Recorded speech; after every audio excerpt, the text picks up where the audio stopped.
20절 말씀입니다.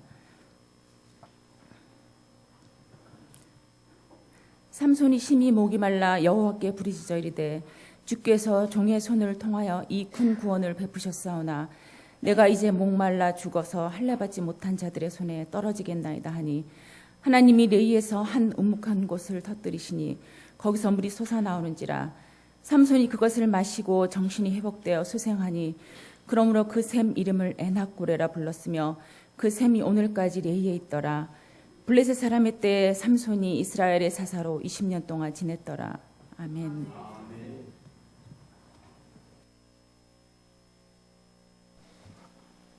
성도 여러분들을 하나님께서 사랑하셔서 이 모든 기도의 제목들을 다 기억하시고 들으시며 응답하시고 응답의 열매로 삶의 자리에 풍성하게 내려주시기를 간절히 축복합니다. 성도 여러분, 가을이라는 계절에 대한 남다른 기대감 같은 것이 있었습니다.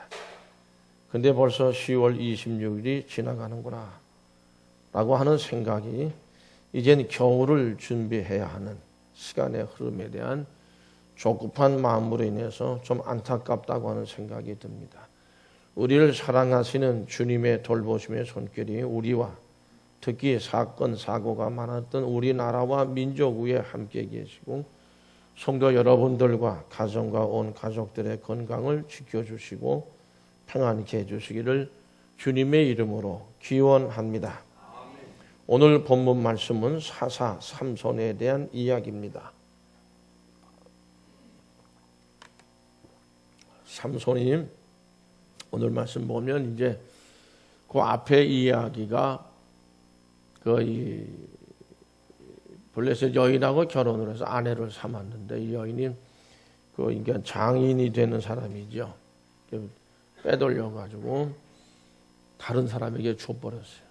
그걸 찾으러 이제 화가 나가지고 갔는데도 내주지 않고 되려 그 여동생이 있었는데 여동생을 데려가라고 뭐 이런 식으로 얘기하다 보니까 화가 나가지고 여우 300마리를 잡아서 꼬리와 꼬리를 묶고 이제 불을 붙이는 불부터 회를 달아서 블레셋 사람들의 농사를 지어놓은 밭을 막 뛰어다니게 쫙 불을 태우는 그런 일들이 있었습니다.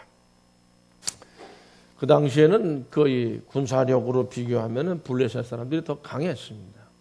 그래서 블레셋 사람들의 눈치를 보는 입장이었는데 그런 일이 일어나고 블레셋이 그로 인해서 이제 군사들을 일으키니까 다급해진 거는 이스라엘 사람들이었어요. 유대 민족이었는데 그들이 가만히 생각하니까 이게 안 되겠단 말이에요. 그래가지고선 그런 일을 저질러 놓고 산으로 가서 또 숨어 있었던 삼손을 붙들었습니다. 그래가지고 밧줄로 꽁꽁 묶어가지고 블레셋 사람들에게 넘겼습니다. 그때에 하나님의 영이 삼손에게 임하셨어요. 여기면서 그 밧줄로 묶어놓은 곳이 불이 타가지고 삶처럼 되어졌다. 성경에 보면 그렇게 되어져 있습니다. 결국 그런 가운데서 삼손이 이제 화가 나니까 다시 새 힘을 이제 얻게 되니까 나귀 새 턱뼈로 되어 있어요. 턱뼈를 들고서는 몇 명을 쳐 죽였습니까? 조신호 본 사람이 있어요. 얼른 대답이 나오는데 1000명을 쳐 죽였다. 1000명을. 1000명이나 쳐 죽였으니까 이게 보통 일이 아니죠. 여러분 이게 글쎄 사람을 죽여본 경험이 없어서 잘 모르겠지만은 들교패가지고 군대에서는 윤일병 사건이니까 해가지고 들교패가지고 사람이 죽는 일도 벌어지긴 했지만 이게 더군다나 이게 1000명의 블레셋 군인들을 사람들을 쳐 죽여놨으니 보통 힘이 들었겠습니까? 오늘 말씀 보면 말씀에 의하면 극심한 갈증을 느끼게 됐는데 목이 말라서 이제 죽을 지경이다. 이게 기진맥진해진 겁니다. 그렇지 않겠습니까? 제가 영등포 공고에 나가서 야간에 이제 성경을 가르치고 예배를 인도했었는데 몇 년 동안을 그때 이 녀석들이 공고생해서 그런지 몰라도 엄청나게 그냥 말을 하는데 예배 시간에 뒤에 앉아가지고 찬송도 장난삼아 부르고 앉았고 설교를 듣나요. 뭐 그냥 말이 많고 시끄럽고 아무리 얘기해도 뭐 말을 안 듣습니다. 그래서 너희들 오늘 예배 안 드린다 그러고 한 200여 명 이렇게 모였는데 강당에서 전부 줄을 세워놨어요. 그래서 제가 진짜 화가 난 것 같아요. 이게 화가 이제 완전히 화가 나셨구나. 그래가지고 그냥 뭐 세게 때린 건 아니지만 딱 이 손바닥으로 따기를 한 대씩 때려줬어요. 나쁜 녀석들하고. 예배는 하나님 앞에 드리는 거고 예수 믿는 사람. 이게 물론 그 중에는 예수 안 믿는 사람도 있긴 있지만은 이렇게 쉽게 떠들어도 되느냐. 이럴 때는 한 200여 명 때리고 나니까요. 보통 일이 아니에요. 그것도요. 있는 힘을 다 때린 것도 아니지만은 보통 그 힘. 근데 1000명을 쳐 죽였으니 이게 뭐 사람의 힘 아무리 힘이 센 삼손이라 하더라도 참을 수 없는 갈증을 느꼈습니다. 아주 그냥 목이 말라 죽을 중이라고 할 정도니까 결국 그런 내용들은 뭐냐면 삼손이 더 이상은 힘을 쓸 수도 없고 역시 인간은 뭐예요? 힘에 한계가 있습니다. 아무리 하나님이 그런 힘을 주었다 하더라도 물론 다른 사람들보다 뛰어난 힘이지만은 역시 육체는 한계가 있단 말이에요. 더 이상은 기진맥진해가지고 싸움을 할 수 없는 말이에요. 더군다나 물을 먹지를 못했단 말이에요. 높은 산에 다니다 보면은요, 여러분 물을 모자라면 수분이 모자라면 땀은 나가고 정말 몸이 이상하게 기운이 없어집니다. 그리고 산소가 부족한 데까지 올라가면요, 걷는 게 힘들어요. 숨이 차고 아마 그 지경이 된 거 아닌가 생각합니다. 삼손이. 그런 상황에서 계속 싸움을 하게 되면 전쟁을 하게 되면 어떻게 되겠습니까? 결국 이 블레셋에 다시 잡혀가지고 아마 노예 생활을 하게 되지 않을까 이렇게 생각합니다. 그때 오늘 본문에 보면 18절에서 삼손이 심히 목이 말라 여호와께 부르짖어 이르되 심히 목이 말랐다. 목이 말라서 이제 죽게 생겼다는 거예요.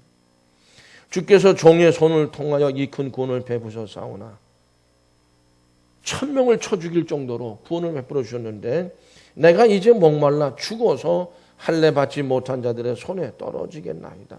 이제 포로가 잡혀서 이제 죽게 생겼다. 목이 말라 죽게 생겼고 붙들려서 뭐 죽게 생겼다는 거죠. 그러한 때에 삼손이 여호와께 부르짖어 이르되 하나님께 부르짖었다. 근데 성경을 자세히 보면 삼손에 대한 기록을 쭉 읽어보면요, 삼손이 뭐 때마다 일마다 하나님 앞에 기도하고 부르짖고 하나님의 뜻을 묻고 이렇게 기도하던 사람이 아닌 걸로 나타납니다. 아마 여호와께 부르짖었다는 표현, 적극적인 표현으로 나타나 있는데 이것은 그런 거의 적극적인 기도는 오늘 본문이 처음이 아닌가 이렇게 생각하고요. 정말 견디기 힘든 어려운 상황에 빠지면서 삼손은 어떻게 했어요? 지금까지 신앙생활을 돌아볼 시간도 없겠지만은 자기가 뭔가 알고는 있었는지는 모르겠으나 어쨌든 적극적으로 부르짖었다 이렇게 되어 있어요. 기도하기를 내가 이제 목말라 죽어서 할례 받지 못한 자들인 블레셋 사람들에게 붙들려 죽게 생겼으니 이제 이 전쟁에 패할 수밖에 없고 나도 죽지만은 이스라엘 백성들을 다 죽게 생긴 거 아닙니까? 그래서 하나님께 호소를 했습니다. 절망적인 상황에서 하나님께 부르짖은 겁니다. 그때 어떤 역사가 일어났습니까? 19절 말씀을 다 같이 함께 읽겠습니다. 하나님이 레히에서 한 우묵한 곳을 터뜨리시니 거기서 물이 솟아나오는지라 삼손이 그것을 마시고 정신이 회복되어 소생하니 그러므로 그 샘 이름을 에낙고레라 불렀으며 그 샘이 오늘까지 레히에 있더라. 아멘. 하나님께서 레히에서 한 우묵한 곳을 터뜨리셨다. 그리고 거기서 물이 솟아나왔다. 시원한 물이 솟아나왔겠죠. 그것이 지금도 있다고 그렇게 얘기되어져 있는데 샘물이 터져 나온 겁니다. 그렇게 해서 그 샘 이름을 에낙고레라라고 불렀다 그랬습니다. 그러니까 이게 에낙고레라는 말은 부르짖는 자의 셈이라고 하는. 그러니까 목이 말라 죽게 생긴 사람이 그 고통 속에서 부르짖을 때에 하나님은 어떤 하나님이냐? 셈을 솟아나게 만들어서 결국 정신이 없어졌거든요. 없어질 지경이었으니까 그 물을 마시고 정신이 회복이 되고 소생하게 됐다. 죽어갔던 사람이 그 물을 마시고 생명을 얻게 됐다. 그렇게 그런 의미를 가진 말씀이고 원문에 보면 이거는 사실 부르짖는 자뿐만 아니라 원래는 외치는 자의 셈 이런 뜻입니다. 외치는 자라는 것이죠. 외치는 자. 지금 기진맥진해서 지금 쓰러져 가는 상황인데 기도 부르짖고 외칠 그런 힘이 있겠습니까? 없을 겁니다. 그러나 죽을 힘을 다 외친 거죠. 부르짖은 겁니다. 그때에 하나님께서 응답하셨고 부르짖는 자의 소리를 들으시고 샘이 솟아나오게 하신 줄로 믿으시면 아멘. 결국 블레셋을 물리치게 됐다는 내용이에요. 그렇게 해서 이게 하나님의 큰 은혜지요. 성도 여러분, 삼손에게는 많은 허물과 실수가 있었던 사사입니다. 그럼에도 불구하고 하나님은 삼손을 위태로운 처지에서 건지셨습니다. 그리고 그로 말미암아 이스라엘을 구원하셨습니다. 우린 여기서 부르짖는 자가 된 삼손에 대해서 깊이 묵상을 해야 하며 이 부르짖음은 곧 기도입니다. 부르짖는 기도, 하나님을 향해서 간절히 기도. 물론 이제 삼손이 마지막에 또 다시 실수를 해가지고 이제 하나님 앞에 힘을 간구하는 그런 얘기도 있긴 하지만은 어쨌든 하나님께 자신의 부르짖음을 들으시고 물이 터져 나오게 하신 레히의 우묵한 곳인 그곳을 에낙고레라고 하는 이름을 지었습니다. 왜 지었습니까? 하나님의 은혜를 잊지 않고 기념하기 위해서입니다. 그리고 너무너무 감사했기 때문에 잊을 수가 없다라고 하는 것이죠. 물을 주십시오. 살려주십시오. 생명을 주십시오라고 부르짖고 하나님을 향하여 외치는 자에게 하나님께서는 샘을 주셔서 소생케 하시고 새 힘을 얻게 하셨습니다. 그리고 블레셋과의 싸움에서 이기게 하셨습니다. 성도 여러분, 하나님은 부르짖는 자의 하나님이심을 기억하시기를 바랍니다.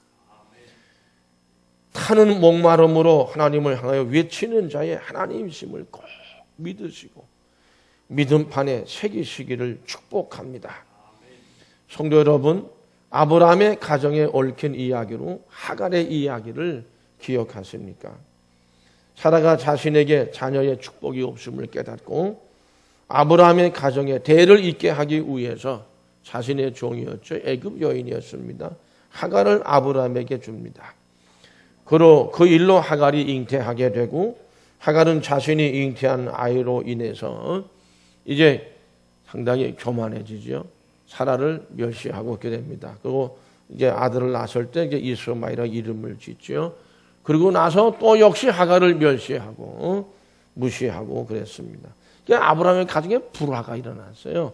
하갈과 그에 태어난 그 이스마엘로 인해 가지고. 그때 아브라함에게 이제 호소를 합니다. 사라가 그 얘기를 듣고 아브라함은 결국 하갈과 그녀의 아들 이스마엘을 광야로 내쫓아 버리고 맙니다.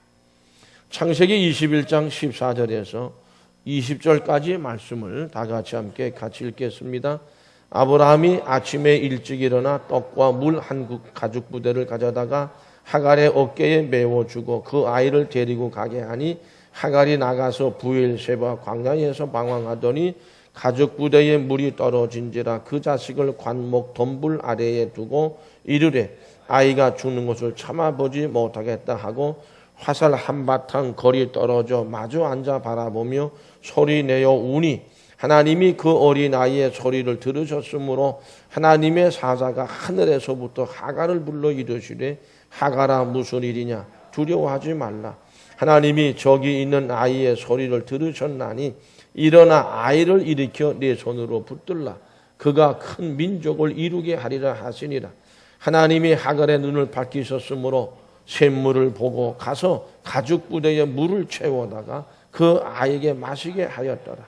하나님이 그 아이와 함께 계심에 그가 장성하여 광야에서 거주하며 활 쏘는 자가 되었더니 아멘. 떡과 물 한 가죽 부대를 둘러매게 해가지고 광야로 내쫓아버렸어. 근데 얼마간 헤매는지 몰라도 광야에서 얼마 가는지 몰라도 그게 다 떨어졌어요. 먹을 것도 없고 마실 것도 없고 이제 죽는 나이. 그래가지고서는 결국 그 아이를 관목 덤불 아래에 뒀다.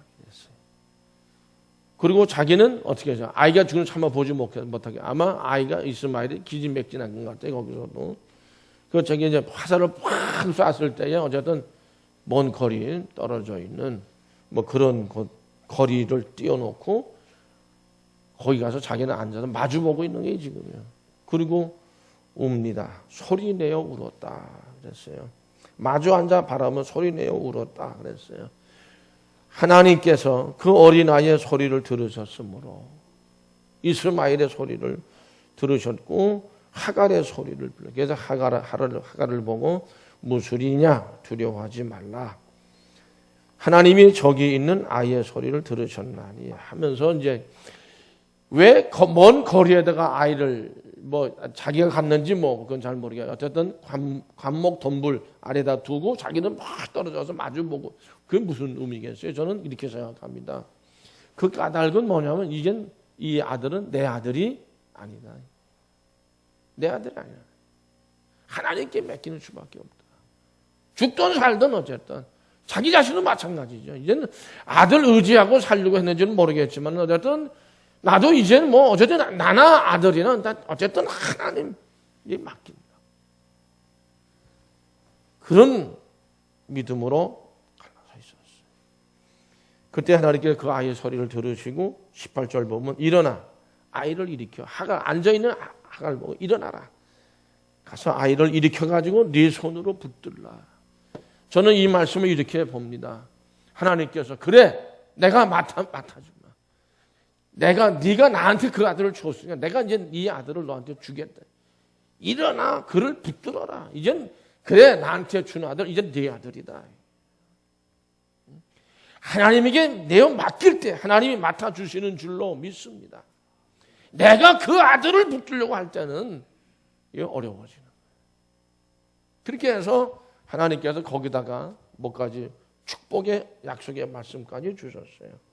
네 손을 붙다. 네가 붙잡은 그가 네 아들이 이제 그가 커서 큰 이 민족을 이루게 될 것이다.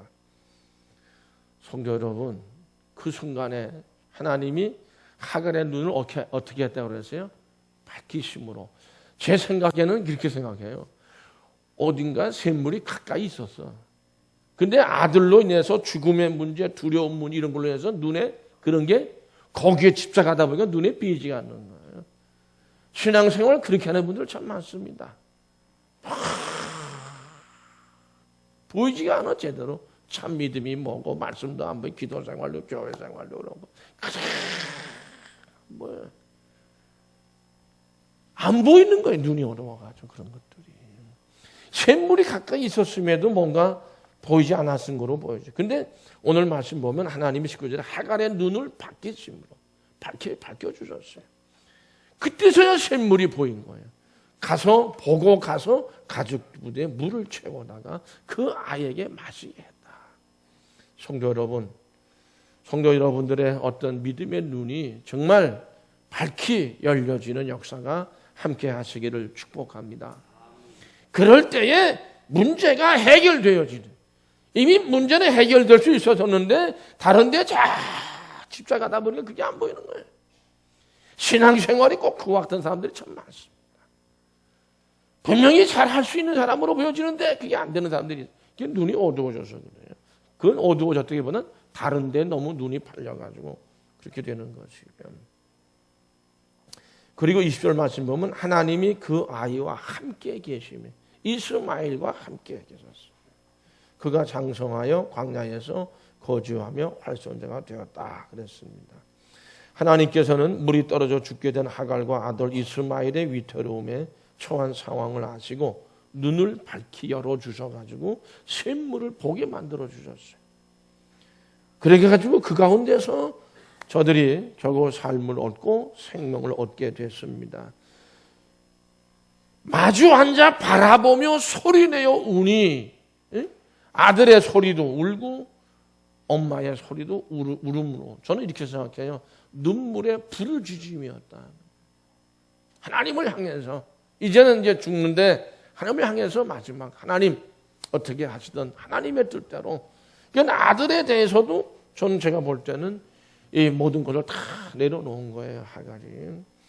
그 부르짖음의 소리를 하나님께서는 들으시고 응답을 하신 것입니다. 시편 22편 5절에 있는 말씀 제가 좀 이렇게 단편적으로만 이게 가져온 말씀들인데요. 같이 읽어보실까요? 저희가 이스라엘 주께 부르짖어 구원을 얻었다. 시편 72편 12절 말씀 저는 궁핍한 자의 부르짖을 때 건지시며 시편 86편 5절 말씀에서도 주는 주께 부르짖는 자에게 인자하심이 후하심이니이다. 예레미야 33장 2절 말씀 같이 읽습니다. 너는 내게 부르짖으라. 내가 내게 응답하겠고 네가 알지 못하는 크고 비밀한 일을 네게 보이리라. 아멘.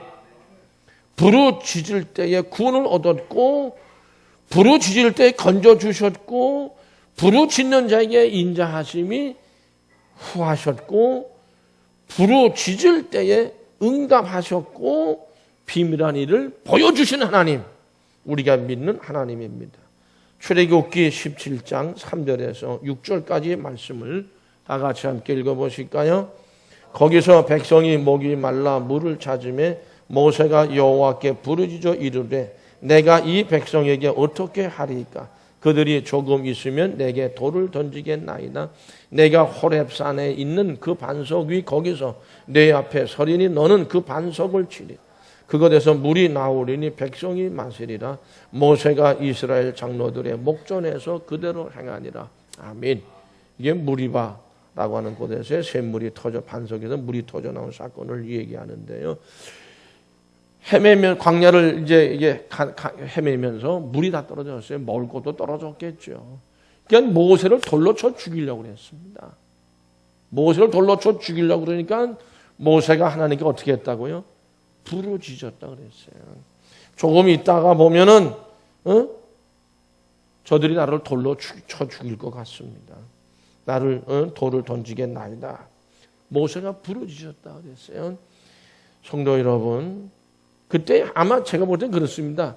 그 장소에 조금 이동한 것 같아요. 성지순을 가봐도 그런 걸 짐작하는데 좀 올라가서 있어요. 호렙산 쪽으로 올라가서 이 샘물 나온 곳이 있는데 어쨌든 그쪽으로 옮기게 해놓고 거기서 아마 반석을 치게 하신 것으로 보여집니다. 그대로 행했을 때 물이 터져 나온 줄로 믿습니다. 성도 여러분, 부르짖는 자의 기도, 부르짖는 기도, 우리의 기도 생활도 부르짖는 신앙생활이 되어야 되고 그는 성도들이 되어야 할 줄로 믿습니다. 부르짖는 기도는 삼손이나 하갈에게서 모세에게서 나타난 그런 모습들인데 어떤 의미를 갖고 있을까요? 그냥 하나님과 해주시면 고맙고 감사하고 안 해주셔도 말고 그냥 뭐 이런 신앙생활을 얘기하는 것 아닙니다. 아주 더 이상 길이 없어. 돌에 맞아 죽게 생겼고 광야에서 굶어 죽게 생겼고요. 응? 지금 삼손은 어떻게 다 잡혀 자기만 아니야 민족 전체가 다 죽게 생겼어요. 길이 없어 보여요. 그때 터지는 기도가 부르짖음의 기도라는 거예요. 우리 신앙인들이 하나님으로부터 은혜를 받고 위기의 어려운 상황에서 또 혹은 어떤 질병으로부터 치료되는 문제 또 문제가 해결되기를 원할 때 응답받을 수 있는 길은 오직 한 가지 길밖에 없습니다. 부르짖는 길뿐이라고 믿습니다. 그냥 몸이 건조하게 그저 주여 하고 기도하는 그런 기도가 더 이상 퇴로도 없어. 나갈 길도 없어요. 길이 없어. 그때는 하나님을 향해 나가는 길밖에 문제의 해결이나 응답의 길은 없습니다. 성도 여러분, 왜 하나님께서 이렇게 마지막까지 몰고 가시는 걸까요? 하나님이 원하시는 것은 자기 자신을 사람들이 포기하기를 원하시는 것. 자기 자신을 포기할 때 하나님께 모든 것을 다 내어 맡길 수 있다라고 하는 것이죠. 1000명을 쳐 죽인 삼손. 이젠 자기 힘으로 1000명이 아니라 2000명, 3000명도 쳐 죽일 수 있다는 그런 자신감이 있었어요. 근데 뭐가 빠졌어요? 목이 마르고 기운이 쭉 빠져버려요. 아이, 이제 죽게 생겼구나. 그때의 부르짖음의 기도가 있었다는 거죠. 두려워졌습니다. 그때입니다. 삼손이 그때 부르짖었어요. 여러분, 부르짖음의 기도를 꼭 기억하시기를 축복합니다. 이 부르짖음의 기도는 어떤 때 나오는 거냐? 자신을 포기할 때. 하갈이 그랬어요. 아들 포기하지 않았어요. 자기 포기하는 건 이건 말고 아들을 포기했어요. 포기했다는 건 뭐예요? 결국 자기를 포기한 거고, 그런 건 하나님께 맡긴 거예요. 그 전까지는 아들을 붙들고 어떻게든지 살아보려고 했을지도 몰라요. 근데 포기한 거예요. 관목 덤불 아래에 두었다. 이게 모르면 저는 이렇게 생각해요. 이 말씀 가만히 보면 그런 생각이 들어요. 번제 제물로 드릴 때 뭐예요? 뗄감이 있어야 돼. 제물을 불태워를. 아마 그런 의미로 하나님께 이 아들을 바칠 것도 없지. 뭐 하여튼 자기 포기해버리는 거니까. 받아주십시오. 그거죠. 멀리 떨어졌어요. 하나님이 가까이, 멀리 떨어질 때 하나님이 가까이 하시는 줄로 믿습니다. 모든 것을 아들까지도 하나님께 다 맡긴 건데 자기 포기입니다. 성도 여러분, 왜 하나님께서 이렇게 마지막까지 몰고 가실까요? 자신을 비울 때 겸손해집니다. 너무도 간절해지는 것이죠. 그렇기 때문에 때로는 하나님께서 우리를 그렇게 막다른 길로 궁지로 몰아가실 때도 있다. 물에 빠진 사람이 지푸라기 하나 의지할 것이 없다고 했을 때 그가 할 수 있는 것은 무엇입니까? 아이고, 틀렸구나. 응? 지푸라기 잡을 게 없어요. 그때 어떻게 해요? 힘을 쭉 빠지죠. 그냥 나는 이제 죽었다. 그리고 탁 힘을 쭉 빼고 있으면 강이든 바다든 어떻게 돼? 사람이 몸이 이게 물에 뜬다네. 이게. 물이 뜬답니다. 힘주고 살려고 발버둥 쳐놓으면은 자꾸 빠져들어가는데 쭉 빼고 다 자기 자신을 비우고 포기할 때 생명의 길이 시작되고 열리는 줄로 믿습니다. 그리고 그럴 때 오직 하나님만을 온전히 의지하고자 하는 믿음을 갖게 되는 것입니다. 자기 자신을 포기하지 않는 가운데 기도라고 하는 것은 기도일 수가 없고요. 그것은 하나님을 향한 기도가 될 수 없습니다. 그것은 또한 하나님을 믿는 참된 신앙도 아닙니다. 기도 생활을 꼭 하시기를 축복합니다. 1967년부터 사형수들에 대한 교정 교화를 하시던 문장식 우리 교단 목사, 지금 은퇴하셨어요. 사형제도 폐지 운동도 벌이던 그런 목사님, 지금도 그 일에 가담하고 있는데, 그분이 새는 죽을 때 그 울음이 슬프고 인간은 그 말이 착하다, 이런 제목의 책을 쓰셨습니다. 교도소를 사형수들 만나면서 경험했던 것들을 기록을 한 건데, 사형수들이 이제 사형을 당할 그런 마지막 그 순간에 예배를 드린다는 거죠. 참회의 뜻으로 자기 장기를 기증하겠다는 그런 모습을 본답니다. 그때 보면 가슴이 찢어지는 것 같은 아픔을 느낀다고 그랬어요.